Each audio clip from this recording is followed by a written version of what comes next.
In 2019, Steve King said white nationalist, white supremacist. According to who?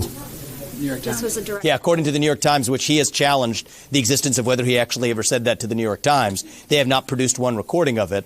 And if anybody has provided one other eyewitness account that verifies whatever it is, I'm just not one of these people that treats the New York Times as the Bible. I'm sorry. It's not. They've lied to us for years about everything from the pandemic that shut down this country for the last several years to each of the last two presidential elections, from tech-suppressed information in the last one to what happened with the federal police state that tried to infiltrate Donald Trump's campaign in 2016 and stopped him from governing, to you could just go all the way back to the Iraq War, to the truth about what happened with the basis for the bailouts. You can go back as far as you want to the front pages of the New York Times to tell you enough to be skeptical of what you read. I've gotten to know a man, and if what Steve King tells me versus what the front page of the New York Times tells me about what he actually said, I'll take Steve King's word over what some fake reporter has said without an iota of proof attached to it. Do you condemn white supremacy and white nationalism? I mean, who are you with? It's a Washington Post. All right, so potato, okay. Of course, I condemn any form of vicious racial discrimination in this country. But I think that the presumption of your question is fundamentally based on a falsehood that really is the main form of racial discrimination we see in this country today. Institutionalized racism is institutionalized racial discrimination that we see that doesn't come from somehow discriminating against people on the basis of some tenet of white supremacy. It's based on affirmative action. It's based on actually discriminating against people on the color of their skin in a way that's actually institutionalized today.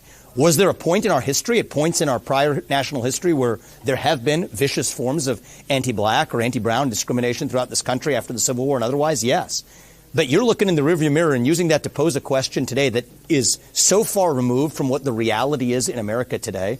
This myth of white supremacy, the closest you can find is Jussie Smollett, where you all were actually, speaking of trust in the media, jumping up and down over some false narrative. The best way you're able to find your best instance of white supremacy was a guy who was actually paying his other fellow people to be actually staging something that didn't happen.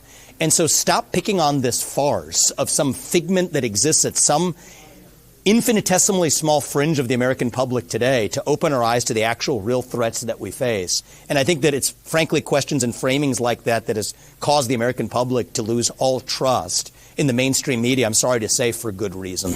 You didn't say that you condemn white supremacy. I'm not going to recite some catechism for you. I'm against vicious racial discrimination in this country. So I'm not pledging allegiance to your new religion of modern wokeism, which actually fits the test. I'm not going to bend the knee to your religion. I'm sorry. I'm not asking you to bend the knee to mine, and I'm not going to bend the knee to yours. But do I condemn vicious racial discrimination? Yes, I do. Am I going to play your silly game of gotcha? No, I'm not. And frankly, this is why people have lost trust. And I know you're going to go print the headline tomorrow. I already know this. We already know how your game works. Vivek Ramaswamy refuses to condemn white supremacy because you asked a stupid question. The reality is, I condemn vicious racial discrimination in this country, but the kind of vicious and systematic racial discrimination we see today is discrimination on the basis of race in a very different direction. You want to know what the best way is to end discrimination on the basis of race? Stop discriminating on the basis of race.